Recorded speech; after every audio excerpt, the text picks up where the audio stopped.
Hello friends, તમારા બધાનું સ્વાગત કરું છું મારી યુટ્યુબ ચેનલમાં. અને સૌથી પહેલાં તમને બધાને દિવાળી ફેસ્ટિવલની ખૂબ ખૂબ શુભકામનાઓ. આ દિવાળી પર્વ છે ને એ 5 દિવસ સુધી ચાલતો હોય છે. તો આ ઉત્સવ છે એ ધનતેરસથી શરૂ થઈ જાય છે. ધનતેરસના દિવસે લક્ષ્મી માતા, ગણેશજી અને તેની સાથે સાથે આપણે જે ધનના દેવતા કુબેર દેવતા છે એનું પણ પૂજન કરવામાં આવે છે. અને ઔષધિ અને આયુર્વેદના દેવતા ભગવાન ધન્વંતરીની પણ પૂજા આ દિવસે કરવામાં આવતી હોય છે. તો આજના વિડીયોમાં આપણે ધનતેરસની લાઈવ પૂજા જોઈશું મિત્રો. તો તેમાં શું શું સામગ્રીની જરૂર પડશે, તેમજ આ પૂજા કયા સમયે કરવી, તેમજ તેનું ઉત્તાપન કઈ રીતે કરવું, તો આ તમામ માહિતી હું તમને આ વિડીયો દરમિયાન લાઈવ બતાવીશ મિત્રો. તો વિડીયોને એન્ડ સુધી જરૂરથી જોજો. તો આ ધનતેરસની પૂજા કરતાં પહેલાં આ ધનતેરસની પૂજા ક્યારે કરવાની છે, કયા સમયમાં કરવાની છે એ જાણી લઈએ. તો 18 ઓક્ટોબર 2025 શનિવારની રાત્રિએ ધનતેરસની પૂજા કરવામાં આવશે. તો જે લોકો આ પૂજા પ્રદોષકાળમાં કરતા હોય ને તો તેનો સમય છે 18 ઓક્ટોબર 2025 શનિવારની સાંજે 6:10 લઈને 8:38 સુધીનો રહેશે. અને જે લોકો સારા ચોઘડિયામાં પૂજા કરતા હોય તો તેના માટે સમય છે 18 ઓક્ટોબર 2025ને શનિવારે સાંજે 6:10 લઈને 7:44 રહેશે. અને રાત્રે 9:17 લઈને મોડી રાત્રે 1:58 રહેશે. પરંતુ સૌથી સારામાં સારો પૂજા કરવાનો સમય છે રાત્રે 9:17 લઈને મોડી રાત્રે 12:25 રહેશે. એ સૌથી ઉત્તમ સમય છે. એટલે કે તમે જે સમયમાં પૂજા કરતા હોય એ સમયમાં કે પછી જે મુહૂર્તમાં પૂજા કરતા હોય તો એ સમયે તમે પૂજા કરી શકો છો. ત્યાર પછી આ પૂજા કરવા માટે કઈ કઈ સામગ્રીની જરૂર પડશે તો તે આપણે જોતા જઈશું અને સાથે સાથે પૂજા પણ કરતા જઈશું, એટલે વિડીયો બહુ લાંબો ના થઈ જાય. તો આ ધનતેરસની પૂજા ઉત્તર દિશામાં કરવામાં આવે છે. તો ઉત્તર દિશામાં પૂજાની સ્થાપના કરવાની, કેમ કે ઉત્તર દિશાને શુભ માનવામાં આવતી હોય છે. એ પછી એ જગ્યાએ આપણે છે ને પૂજા કરતા હોય ને ત્યાં ગૌમૂત્ર અથવા ગંગાજળનો છંટકાવ કરીને આપણા પૂજા સ્થાનને સ્વચ્છ અને શુદ્ધ કરવાનું, કે જેથી કરીને કોઈ નકારાત્મક કે ખરાબ શક્તિ હોય ને, કોઈ વિઘ્ન હોય ને તો તે પણ આપણા પૂજા સ્થાનમાં બાધારૂપ બને નહીં. અને પછી આપણે કોઈ પણ એક બાજોડ કે પાટલો લઈ તેના ઉપર આપણે આ રીતનું જે લક્ષ્મીજીને પ્રિય છે એવું લાલ કલરનું કપડું પાથરી દઈશું. જો મિત્રો અહીંયા. અને હવે આપણે આ રીતના મેં એક લક્ષ્મીનારાયણનો મારી પાસે ફોટો હતો તો એ મેં મૂક્યો છે. અને તો અહીંયા મેં થોડું ડેકોરેટ કર્યું છે, તો તેના માટે અહીંયા થોડા મેં ફૂલ મૂકી દીધેલા છે. જો તમારી પાસે આ રીતના લક્ષ્મીનારાયણનો ફોટો ના હોય તો આપણે ખાલી લક્ષ્મીજીનો ફોટો હોય, તેમની મૂર્તિ હોય, યા ફિર આપણે ચાંદીનો સિક્કો આવે છે લક્ષ્મી માતાનો, એ પણ તમે લઈ શકો છો મિત્રો. અને હવે આપણે ચોખાનો સાથિયો કરીશું.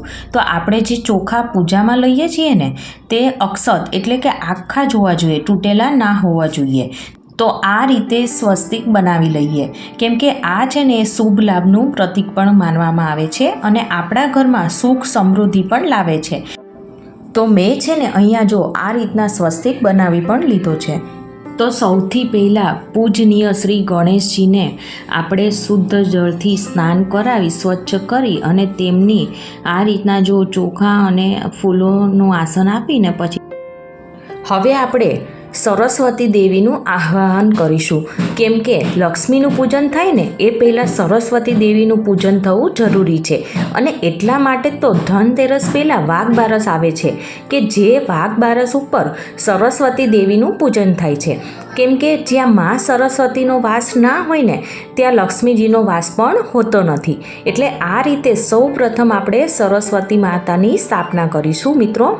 તો જો અહીંયા છે ને મારી પાસે આ ચાંદીનો સિક્કો છે, તેમાં વચ્ચે છે લક્ષ્મી માતા, આ બાજુ સાઈડમાં સરસ્વતી માતા અને બીજી સાઈડ છે ગણપતિજી છે. તો આ રીતના આપણે તેની સ્થાપના કરીશું મિત્રો. અને તમારી પાસે આ રીતના સિક્કો ના હોય, ફક્ત આપણે સરસ્વતી માતાની મૂર્તિ હોય તો એનું પણ તમે સ્થાપન કરી શકો છો.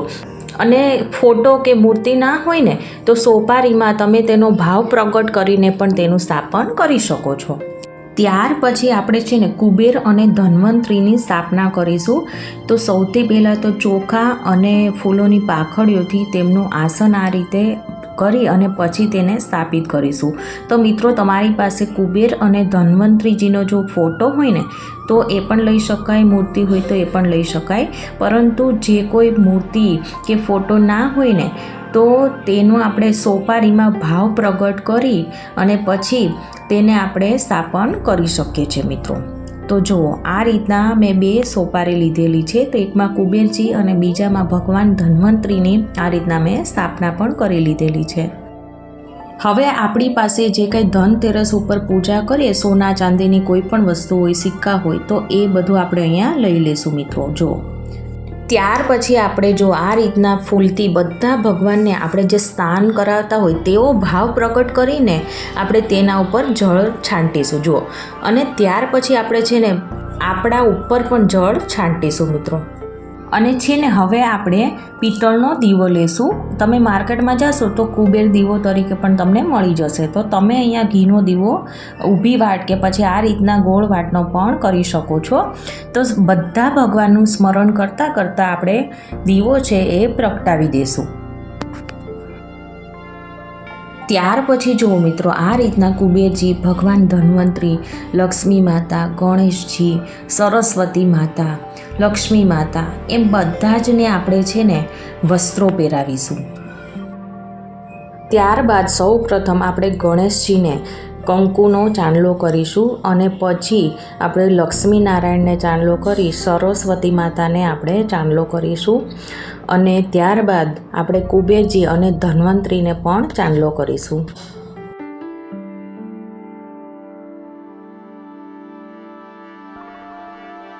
અને ત્યારબાદ જો આ રીતના કેસ આપણી પાસે હોય તો તેની પણ આપણે પૂજન કરવામાં આવતું હોય છે. તો અહીંયા મેં મૂકેલા છે અને તેના ઉપર પણ આપણે ચાંદલો કરી તેનું પણ આપણે પૂજન કરીશું.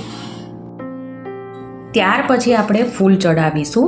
તો મિત્રો, અહીંયા લક્ષ્મી માતાને કમળનું ફૂલ છે એ ખૂબ જ પસંદ છે. જો તમને માર્કેટમાંથી મળી જાય તો તમારે એ ચડાવવાનું, અથવા તો આ રીતના ગુલાબનું ફૂલ છે યા ફિર આ રીતના યલો કલરનું ફૂલ છે એ પણ તમે ચડાવી શકો છો. ધનતેરસના દિવસે ખાસ કરીને આખા ધાણા માર્કેટમાંથી ખરીદીને લાવો અને એમાંથી થોડા ધાણા આપણે કુબેર દેવતાને સમર્પિત કરીએ. ત્યાર પછી આપણે ભગવાનને ભોગ ધરાવીશું મિત્રો. તો ભોગમાં અહીંયા છે ને મેં ગળ્યું દૂધ બનાવ્યું છે. તમે એની સિવાય ખીર પણ ધરાવી શકો છો. એ સિવાય આપણે છે ને જો સાકર અને અહીંયા છે ને મેં જો કાજુ કતરી પણ ધરાવી છે. અથવા તો તમે જે પણ કંઈ મીઠાઈ કે ગળ્યું બનાવ્યું હોય ને એ પણ તમે ધરાવી શકો છો. અથવા તો તમે ફળ પણ ધરાવી શકો છો. ધન્વંતરી ભગવાન છે ને એ આયુર્વેદના દેવતા છે.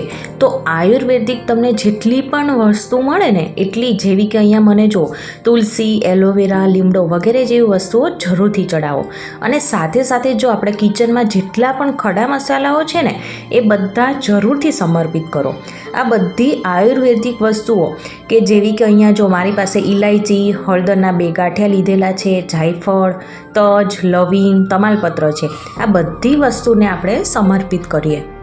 ત્યાર પછી બધા ભગવાનને આપણે જળ સમર્પિત કરીશું. જળનો ભોગ લગાવીશું બધા ભગવાનને. અને ત્યાર પછી આપણે છે ને જો ધૂપ દીપ દેખાડી દઈશું ભગવાનને. જો આ રીતના આપણે પછી અહીંયા જો આ રીતના આપણે માતાજીને પ્રિય એવી કોડી છે જે મેં 2 લીધેલી છે તે આપણે અહીંયા સ્થાપિત કરીશું. પછી એક જળનો લોટો આ રીતના આપણે ભરીને રાખીએ છીએ અને હાથમાં ચોખા ફૂલ લઈ ધનતેરસની કથા સાંભળીએ છીએ. તમે તેની સિવાય ધનતેરસની હોય કે પછી ધન્વંતરીની કથા તમે સાંભળી શકો છો, અથવા તો કુબેર ભગવાનની પણ કથા સાંભળી શકો છો. ત્યાર પછી કથા સંપૂર્ણ થયા બાદ થોડું જળમાં આપણે ફૂલ સમર્પિત કરીશું. બાકી કુબેર ભગવાન અને ધન્વંતરી ભગવાનને સમર્પિત કરી દેવાના છે. ત્યાર પછી જોઈએ ને મિત્રો તો ધનતેરસના દિવસે 13 દીવા પ્રગટાવવામાં આવે છે. 13 નાના અને એક મોટો દીવો કે જેને યમદીપ દીવો તરીકે ઓળખવામાં આવતો હોય છે. આ 13 દીવાને તમે ઘી કે તેલના પ્રગટાવી શકો છો મિત્રો. અને સાઈડમાં આને પણ પ્રગટાવી પૂજા કરી અને ઘરમાં અલગ અલગ સ્થાને તમે મૂકી શકો છો. ધનતેરસના દિવસે નવી છાવણી જરૂરથી આપણે ખરીદીને લાવવી જોઈએ અને આને પણ આપણે જ્યાં સ્થાપન કર્યું ને તેની સાઈડમાં મૂકી અને ઝાડુનું પણ પૂજન કરવાનું હોય છે મિત્રો. અને ત્યારબાદ જોઈએ ને તો કપૂરથી આપણે બધા ભગવાનની આરતી કરીશું મિત્રો. જો આ રીતના આરતી કર્યા બાદ પ્રાર્થના કરીશું કે હે લક્ષ્મી માતા, હે ગણેશજી, હે ધનના દેવતા, એ કુબેર દેવતા, હે ઔષધિઓ કે પછી આયુર્વેદના દેવતા ધન્વંતરી ભગવાન, અમારા પર, અમારા પરિવાર પર કૃપા રાખજો. અમારા ઘરમાં સુખ, સમૃદ્ધિ અને શાંતિ રહે અને બધાનું સ્વાસ્થ્ય સારું રહે. તો આ રીતે આપણે પ્રાર્થના કર્યા બાદ અંતમાં સમાયાચના કરવાની છે ભગવાનને. અને જો આ પૂજા પૂરી થઈ જાય ને પછી આ જે પ્રસાદ છે ને ધરાવેલો એ બધાને આપણે વેચી દેવાનું છે. અને આ જે કંઈ જ્વેલરી ને બધું છે એ આપણે તિજોરીમાં હવે રાખી શકીએ છીએ મિત્રો. અને આનું ઉત્થાપન છે ને એ તમે સવારમાં કરી શકો છો. ચોખા છે એ આપણે પક્ષીઓને ચણ સ્વરૂપે આપણે નાખી શકીએ છીએ અને ધાણાનો તમે ખાવામાં પણ ઉપયોગ કરી શકો છો. આ મરી મસાલા એ બધાનો ખાવામાં ઉપયોગ કરી શકો છો. અને આ કોડી છે અને સોપારી છે એને તમે એક કપડામાં બાંધી તિજોરીમાં રાખી શકો છો અને આવતા વર્ષે જે આપણે ધનતેરસની પૂજા કરીએ ને તેમાં તમે પાછો ઉપયોગમાં લઈ શકો છો મિત્રો. તો ફ્રેન્ડ્સ, મારી આ ધનતેરસની પૂજા આજે પૂરી થઈ છે અહીંયા. તો ફ્રેન્ડ્સ, અમને આ પૂજા વિધિ ગમી હોય તો મારી ચેનલને સબસ્ક્રાઈબ, લાઇક અને શેર કરવાનું ના ભૂલતા. તો આપણે ફરીવાર મળીશું એક નવા જ ઉપયોગી વિડીયો સાથે. Thank you for watching.